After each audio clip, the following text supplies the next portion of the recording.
December, 1944 Philippine Sea Picket Line, off Leyte Gulf, black water under a broken moon, and a low salt haze hugging the surface, the destroyer's bridge windows humming with a constant thin vibration that crawls up through the frame and into the fingertips.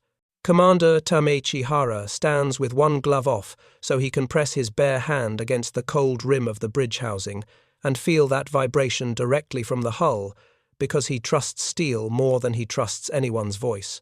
Right, now. The report comes in one inbound, just one, a chosen pilot in a single-engine attack run, angling down toward an American escort carrier, sitting low and broad against the horizon. One man, one airframe, one promise, the equation Tokyo keeps repeating. Hara raises his binoculars. The engine note out there is high, and even so clean it sounds almost respectful. The plane holds its trim without hunting. Glide angle, true wings, steady, no wobble, no panic.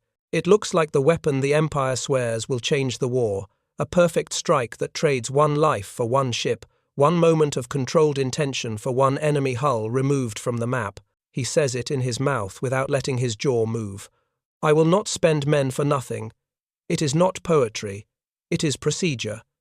If he is going to hand a man's life to the sea had better pay for it. Before the pilot even tips into full terminal dive, the American screen answers and the night just rips open. The air ahead of the attacker doesn't fill with random flak bursts from desperate gunners. It detonates in layered concussion, fast and stacked like the sky is slamming doors shut in his path. White-orange spheres of fragmentation start appearing in front of the plane, not where it currently is, but where it will be in the next half-second. Then another row blooms where it will be after that, and another, until the approach lane becomes a moving cage. The flashes keep strobing so fast Hara cannot finish a single steady breath before the next blast rolls. The bridge glass shudders so hard his teeth buzz. He can feel each shock through the metal under his fingertips. His thinking flips without him choosing it. He stops measuring range to the target ship, and instead starts counting detonations per second. Because that is now the only real clock. How many blasts are eating each heartbeat of that pilot's news? Remaining life. Out there the attacker twitches. Just once. A tiny slip in the glide. A single, unplanned shiver in the line. That is all it takes. That twitch means the bomb will drift. Drift means the impact point walks off the carrier's deck edge. Missed distance means nothing is bought. Which means the life he just watched being offered pays out at zero. I will not spend men for nothing, he whispers again. But now it sounds less like an oath and more like a warning to himself. Because across the water, calm, flat, clinical, he hears an American combat information, voice riding the net, track, locked. Predict next position. Fire for where he's going, not where he is. No excitement, no triumph. Just process, and Hara understands what he is really watching. This is no duel between two crews. This is a system erasing a man before that man is even allowed to begin killing back. On paper, the Americans are throwing garbage hulls at us. That is how Tokyo talks about them, and how staff officers soothe the fleet. Thin-skinned convoy guards, crude little escort destroyers built in a hurry, not real warships, not proud. The fleet destroyers, not armoured cruisers with tradition, just utility frames to sit on the edges of carrier groups and SWAT submarines, the kind of ship you send forward and don't mourn when it breaks. That contempt is comfort. And Hara has carried it like armour, because as long as those escorts are cheap tin, the Empire can still claim a kind of moral and strategic superiority. One perfect man in one clean dive can punch through crude steel and change the map. That is the last equation everyone keeps repeating to him. One pilot, one aircraft, one ship sunk. We still possess that, they say. We still possess the strike that terrifies them. But what he has just watched does not belong to that old equation, because the cheap tin did not act like a nervous screen of boys yanking levers and spraying panic fire. It acted like a machine that had already solved the kill before the pilot even reached his terminal dive. The night did not light up in scattered muzzle flashes that a skilled attacker could read and dodge. It detonated in layers ahead of the aircraft, white-orange spheres snapping into existence in the precise air. The pilot was about to enter half a second ahead of his nose, then another layer, half a second beyond that, then another moving cage that travelled with him. Hara knows gunnery. He respects gunnery.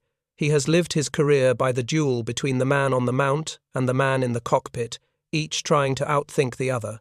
This is not that duel. This is radar-driven fire control, feeding a 5-inch mount that throws shells carrying a fuse that thinks for itself. The round leaves the barrel already armed for purpose. It climbs or arcs into position. It listens for the echo of an incoming aircraft. It decides on its own when it is close enough to turn into shrapnel, and it explodes without asking a human for permission. The American gunner is no longer required to outguess the attacker in real time. The shell itself finishes the kill.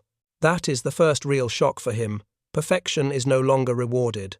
Men like Motoharu Okamura and the Special Attack Staff sell a promise that a perfectly disciplined pilot, clean in his glide, steady in his throttle, unblinking in his death run, can still trade his body for an American hull.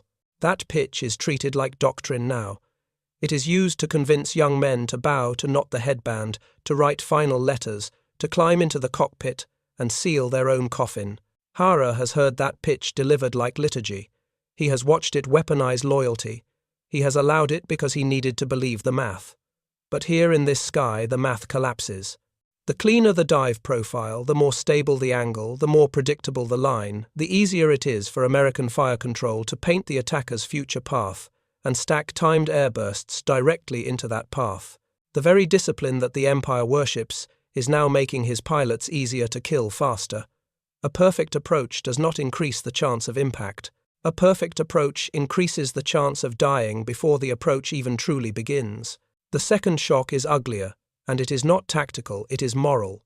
Imperial culture still treats each trained special attack pilot as sacred steel. You are not supposed to spend him casually. You are supposed to spend him in a way that alters the battle, one life for one ship, one body for one hole in the enemy's order of battle. That is the promise. That is how Hara can live with signing the launch order. This death will matter. The American system he is looking at tonight does not even recognize that category of value. The escort destroyer itself is disposable. The mount is disposable. The sailors manning that mount are disposable.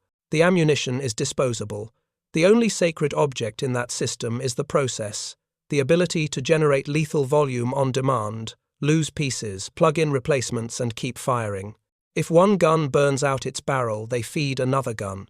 If one mount cooks off and kills its own crew from overpressure, the ship keeps throwing bursts because the rest of the network is still alive. If one escort destroyer gets shot to ribbons, another escort destroyer slides into that same station in the screen because their shipyards can stamp out another hull in weeks. Hara is watching an enemy that has industrialized not just weapons but replacement itself. That is when his oath starts to bend in his throat. I will not spend men for nothing. He has said it for months. Like procedure, like discipline, like a rule of command. He refuses to break, because to him, for nothing has always meant the pilot hits nothing, the target survives. The sacrifice was wasted. Now he feels the definition mutating under his feet. For nothing means he spends a living man, and that man does not even force the American ship to maneuver. The carrier group does not scatter. Damage control does not go to general emergency. The screen does not panic. The U.S. voice traffic does not rise above clinical. The pilot dies outside release range, and the enemy formation continues standard operations as if a wave hit the bow and then passed. That is nothing. That is worse than nothing. That is ritual suicide performed in front of an opponent who shrugs. The humiliation comes first, hot and physical, because the entire honor logic of his navy, we can still hurt them if we give enough, is being mocked in real time by a ship his side calls trash. Then comes the fear, colder and heavier, because he understands that what he just saw is not a rare trick, not a single elite screen, not a miracle battery with genius gunners. It is procedure. It is doctrine. It is reproducible.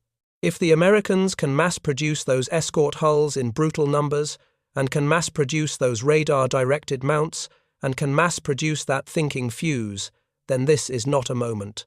This is the new weather. Every approach lane tomorrow will look like this. The day after will look like this. Next week will look like this. You are not breaking through a wall anymore.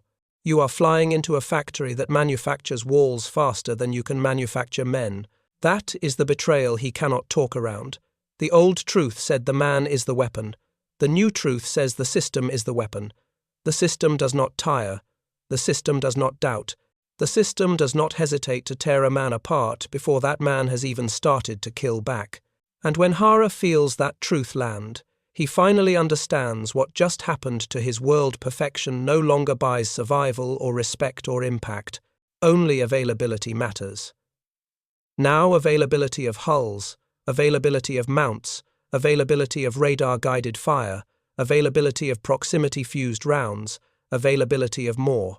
The run begins long before impact, and it begins in ritual calm rather than rage, the pilot easing the nose down until the horizon sits exactly where it should in his canopy frame, checking roll angle by feel, through the stick, instead of trusting instruments feeding in just enough trim to stop the aircraft from wandering, adjusting throttle to hold the correct descent rate, so the dive is not a fall, but a controlled glide almost serene, and then reaching up to flick the bomb arm switch live, and touching it again with 2 fingers like confirmation, like oath, not because he doubts, but because devotion has procedures after which he fixes his aim point on the forward.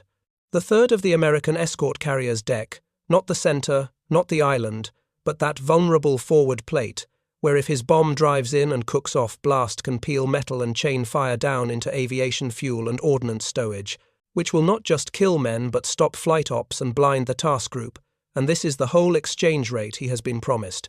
1 body to take 1 ship out of the war. From Hara's bridge, this precision reads like scripture, engraved in motion.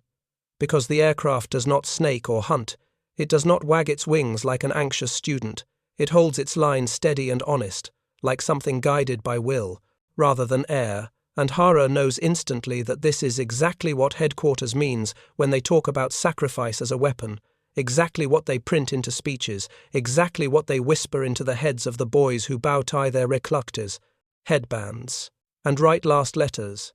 This is not chaos, this is craft perfected, and then offered up, and for a heartbeat it almost feels holy. Then the air in front of that dive begins to explode, not with the old-style flak pattern.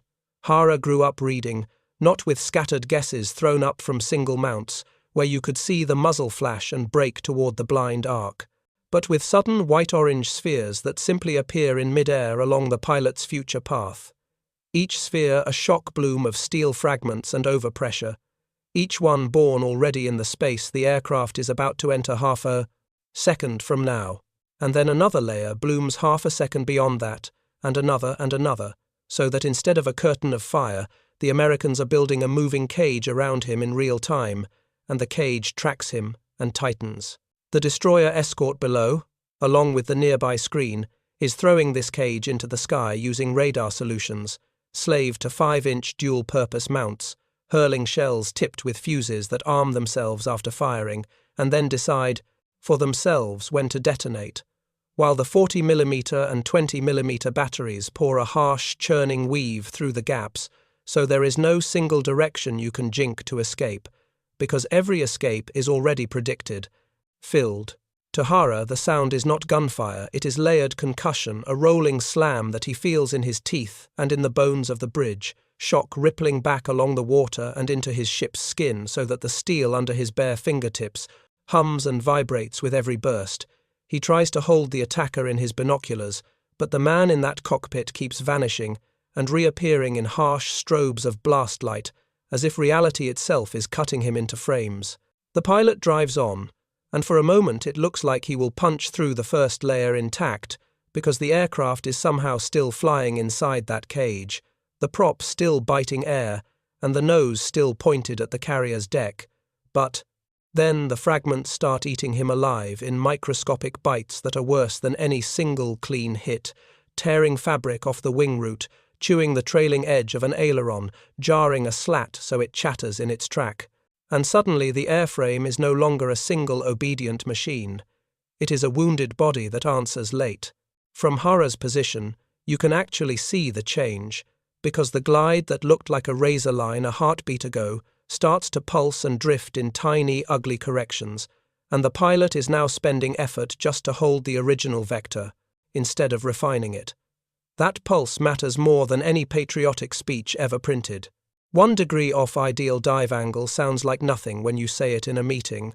In reality, 1 degree off means the bomb no longer drives into the exact seam of the flight deck the pilot chose, which means the blast will vent wrong, which means the carrier might take damage to paint and plating, but not lose its ability to launch aircraft, which means the entire strike fails to achieve the only strategic goal it was supposed to buy with his life. That single wobble in his line is the moment the promise breaks. On Hara's bridge, the petty officer on fire control duty is still doing his job, calling out bearing closure, rate, altitude, drop, and projected impact window into his throat.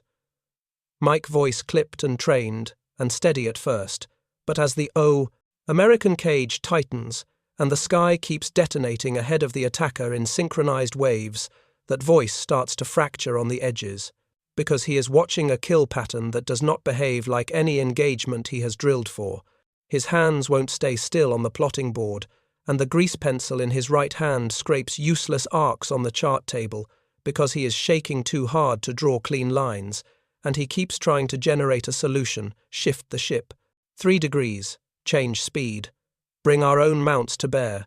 Here, throw smoke there, only to realize there is no tactical solve. Because this is not a duel he can influence with timing or angle. It is saturation, pure saturation. And you do not outthink saturation. You just endure it and watch it erase the man you sent forward. Hara can see the panic building, but it is not the panic of dying. Death is simple. Death is something every man on that bridge has already quietly accepted. The panic is irrelevance. The panic is the knowledge that his station, his craft, his training, his steady hands, his proud claim that I can read there, fire and beat it, all of that has been stripped out of the fight because the American system has removed the duel and replaced it with a wall. The attacker is still pushing down through that wall, still trying to bully the ruined aircraft into a clean terminal line by brute force of will, stabbing micro-corrections into control surfaces that no longer respond cleanly fighting. The vibration that now makes his canopy rattle so hard, he can barely read his panel watching his designated release point slide aft and wide, even as he forces himself to keep descending, and Hara knows with a cold, precise clarity that the pilot understands. He is failing in real time. He understands that his bomb is drifting off the golden point, understands that he is both dying and missing, and still he refuses to pull away, because pulling away would to make that failure undeniable.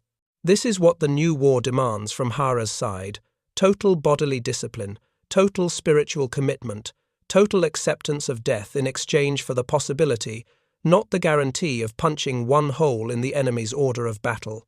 But what Hara is seeing in this moment is worse than no guarantee.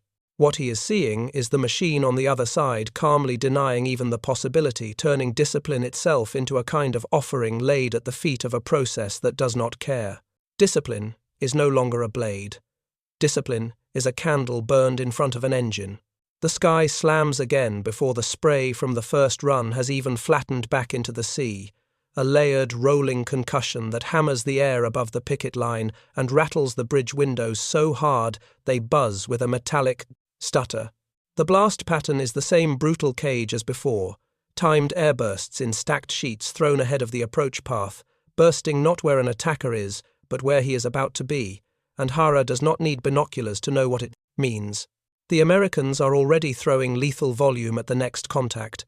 They are not disorganized. They are not recovering. They are not even adjusting formation. The carrier group is still in perfect posture, still on course, still running like nothing that just happened matters.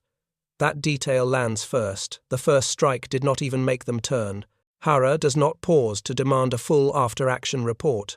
He does not ask whether the pilot got release range, or whether there is any visible fire on the escort carrier's deck, or whether any American hull peeled out of station. Instead, he leans forward and gives the launch order for the next special attack unit, and the moment the words leave his mouth, he knows exactly what he has done. For months, he has kept one private barrier inside himself, I will not spend men for nothing. That sentence has been his last line of self-respect, the one hard rule that separates him from the desk officers, who throw away crews from behind clean maps. He has just crossed it with his own voice. He is sending more men into that same wall of radar-directed 5-inch fire and proximity-fused bursts, even though he has just watched that wall stop a perfect approach without forcing the enemy to flinch. His body betrays the cost before his face does. His pulse hits hard enough that he feels each beat punching upward into his throat, not steady combat elevation, but a fast, uneven spike that forces itself through muscle and collar. His breathing shortens into 2-count pulls because his chest feels too tight to fill properly. The bridge lights smear at the edges of his vision and drive his focus into a narrow tunnel down the center line, where the only things with sharp edges are the wake foam catching starlight and the pale swing of bearing repeaters and range boards. He forces his jaw shut until the hinge aches, because if his jaw loosens, his crew will hear the change in his voice. He tastes salt and iron when he swallows, and he has to swallow twice before his throat clears enough to speak again. Orders go out in clean, correct language. Maintain current heading. Maintain screen interval. Stand by for additional air contact. Report ammunition state on all mounts. Rotate watch on fire control. Every syllable is textbook. Every syllable is meant to project control. Underneath the cadence, he can hear what the bridge crew is really listening for, not the content of the orders, but the rhythm. They are listening for fracture. They are listening for hesitation. They are listening to learn whether their captain still believes what he has been telling them since the fleet began, running low on fuel and options, that a single man who flies his last dive true can still force the Americans to respect them. He no longer believes that, and his crew can feel it beginning to leak through the floor like cold water. For years, the exchange rate has been simple enough to justify atrocity. One pilot handpicked, one aircraft armed and trimmed for a terminal glide. One American hull struck in a critical plate, set ablaze or crippled enough to stagger out of position. Even if the ship did not sink outright, even if it stayed afloat, smoking and listing, it dropped out of the protective circle and forced its escorts to react. That disruption was treated as victory. That disruption was used to explain to young men why they were being turned into guided weapons. Now, in real water, under real moonlight, that exchange rate is gone. He has just watched a flawless approach, controlled descent bomb, armed aim point correct, smothered outside final release by a screen of cheap escorts firing prediction into the future. The carrier group did not scatter. The escort formation did not buckle. The Americans did not even raise their voices over the circuit. They absorbed the strike like weather. That truth does something worse than anger him. Anger would give him heat to throw back. This hollows him. His doctrine has always been built on a kind of dignity. You can bleed us, you can outproduce us, you can drive us back from island to island. But when one of ours gives his entire life in one clean instant, you will feel it. You will pay. You will not shrug. Tonight, the Americans shrugged. And Tameichi Hara just ordered more men to go die in front of that shrug. His body keeps reporting data he does not want to hear. The muscles in his shoulders have locked so hard across his upper back that they throb in pulses timed with his heartbeat. Sweat is gathering under the collar of his jacket, despite the night air running cold across the open bridge wing. It is not panic sweat, not flailing sweat. It is pressure sweat, trapped heat from muscles clamped too long at too high a load. The shallow breathing is starting to feed light sparks at the edge of his vision. He forces himself to inhale through his nose and hold it for a 4 count, just to steady the next set of spoken numbers. The petty officer, on fire control duty, the same man who was plotting ranges and trying to generate solutions during the last run, is watching him now with a strange, searching stare. Not defiance, not doubt, something worse. Recognition. The petty officer understands that his captain has just spent pilots against a wall of automated fire for no measurable gain. He understands that the order did not come from tactical opportunity, but from obligation. Obligation to continue proving that the Navy is still striking, still hurling steel, and bodies still present. In that look, Hara can see his own authority changing shape. He is no longer the officer who promised "I will not spend men for nothing." He is the man who just did. The shame lands hot under his skin and he cannot show it. Shame is not permitted language on this bridge. Shame is weakness. Shame can spread. But shame is exactly what is living in him now, because he has built his identity around the idea that he is not one of those officers who throws lives away to preserve the appearance of control. He has always told himself that his command is different, that he understands cost, that he protects his men from waste, that he spends only when the war will actually move. That self-image is breaking in real time under red bridge lighting and salt haze, because he has just proven with his own mouth that even he will feed men into a machine that does not care simply to keep the line moving. Under the shame is something colder, heavier, and he hates it more than he hates the shame. It is irrelevance. He can feel his relevance leaving his hands. Tactics do not matter if the American screen can project lethal airburst volume into any future square of sky at will. And repeat that projection again, 30 seconds later, and repeat it again 5 minutes later, and repeat it again tomorrow. From a fresh hull if tonight's hull goes under. Skill does not matter if a perfect dive profile is now the easiest thing in the world for their radar to predict and murder. Courage does not matter if the enemy can watch a man burn down the last seconds of his life and still refuse to alter course. He swallows again, tastes the dryness, and forces his tone level for the next bearing call. He is still giving orders. He is still the shape of command on this ship, but he knows with a clarity that is almost surgical that something ended in him the moment he said launch. The war has shifted to a layer where decisions like his no longer bend the outcome. Industrial availability and automated lethality are making the choices now. He is watching the system fight the battle on its own terms, and he is reduced to feeding it bodies so his side can pretend it is still in the conversation. By the time the sun pulls a dull strip of metal light over the edge of the sea, the water has gone calm again. Calm in the false way that means only that the killing stopped for now and not that anything got better, and Hara is standing on the lee side of the bridge wing, with his cap off, and the wind cutting through the sweat, still dried into his collar, and the quiet feels wrong, because quiet is supposed to mean safety, but here it only means he has time to count what was burned and what was bought. They bring him a fragment wrapped in an oil rag so no one slices a hand open, and he takes it and turns it in his palm, a curled piece of American shell casing, torn open by its own detonation in midair, thin machined, too clean to be random. Shrapnel, one edge blackened where the body of the fuse cooked off, and along the fracture line there is still a sliver of delicate wiring and the stump of what looks like a sensor whisker. He does not need an engineer to explain it. He watched those bursts right cages in the night. He felt the concussion through the hull. The Americans are throwing rounds that wake up after the gun, teach themselves which mass in the sky is the attacker, then decide on their own when to explode. The shard is light. That is important. Light means it can be produced in numbers that stop being numbers and start being weather. He sets the shard down on the chart table, which has been wiped and wiped again until the salt streaks smear less, and asks for the other thing. He wants the watch log on the American escort that built that cage. His lookouts have been glassed in on that ship for hours. They saw that ship take punishment. They saw the aft mount spark and go dark when it overheated. They saw crew dragged limp off that mount. They saw a blowback flare at a ready-use locker that should have turned into panic. They saw secondary smoke. They saw men working on deck under live fire hoses on steel tools in hands moving fast and practiced. And after all that, the same escort is still in position, still holding station in the screen, still feeding new shells to 5-inch mounts and pushing fresh bursts into the air like nothing happened. A mount that looked dead 20 minutes ago spits fire again. A mount that lost men has new men inside it.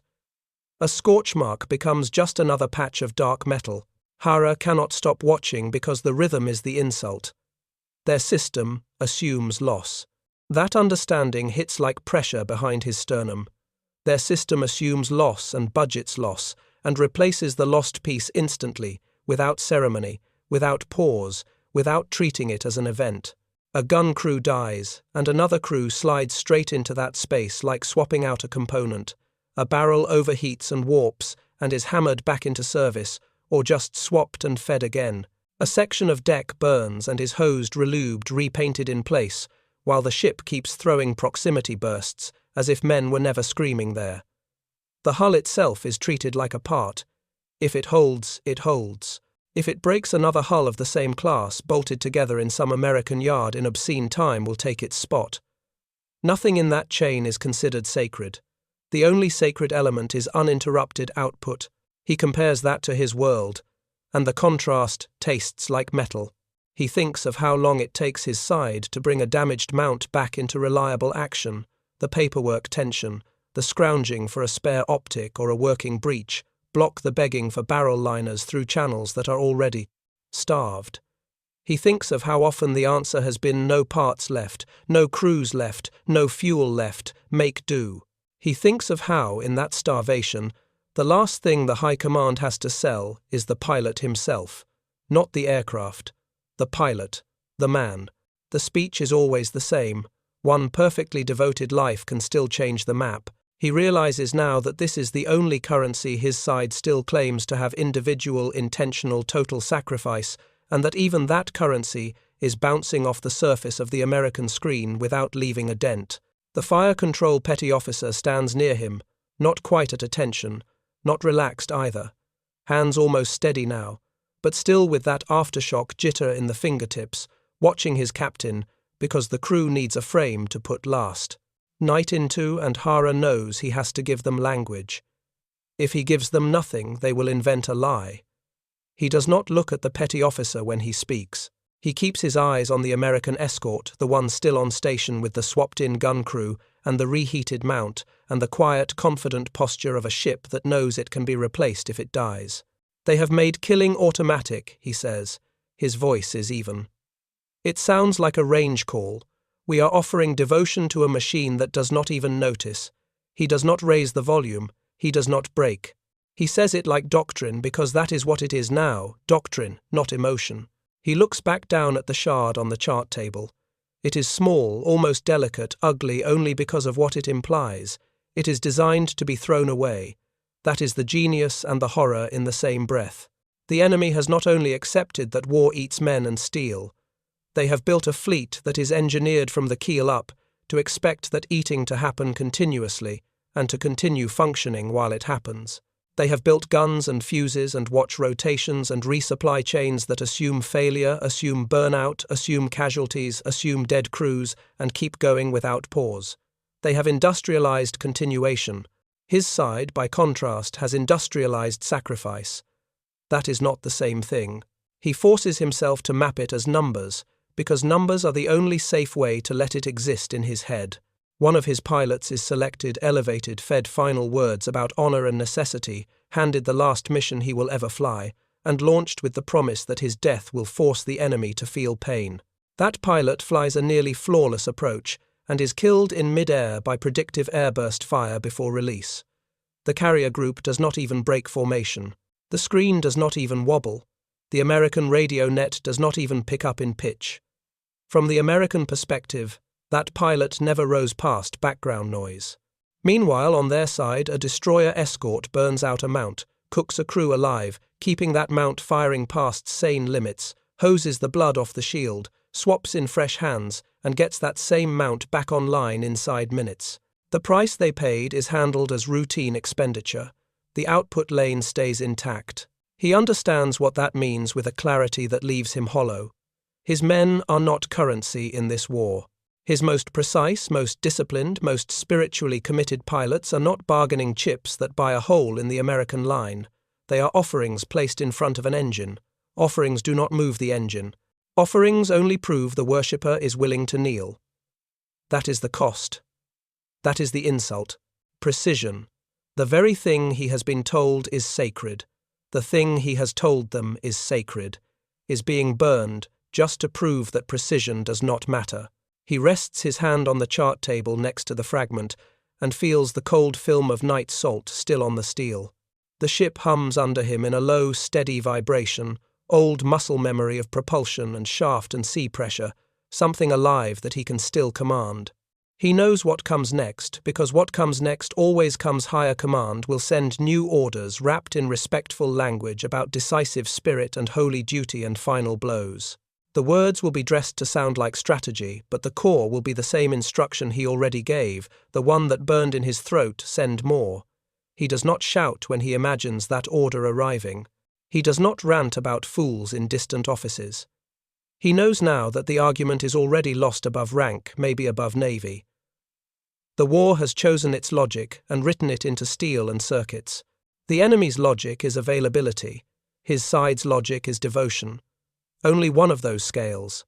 He reaches out, takes the shard back into his hand, and closes his fist around it until the jagged edge bites into his palm. He lets it cut. He welcomes the sting. That shallow bite is, in a way, he hates the only physical record he is going to get that last night happened at all. The men he just sent forward will leave no mark on the American formation. This will at least leave a mark on him. By the time the pilots are briefed now, Hara knows exactly what he is ordering them into. There is no story left to tell them about one life for one ship. There is no clean trade he can pretend still exists. He cannot promise impact. He cannot even promise contact. All he can honestly promise is that somewhere ahead of them, in the hazed air above the American screen, a wall of VT bursts will already be waiting in the space their aircraft has not yet entered. He has watched that wall form. He has watched it thicken. He has watched it correct and correct and correct until survival becomes a rounding error, and so the fear that has been circling in his chest since Leyte stops circling. It lands. Courage is no longer decisive. That sentence is poison to everything he was taught.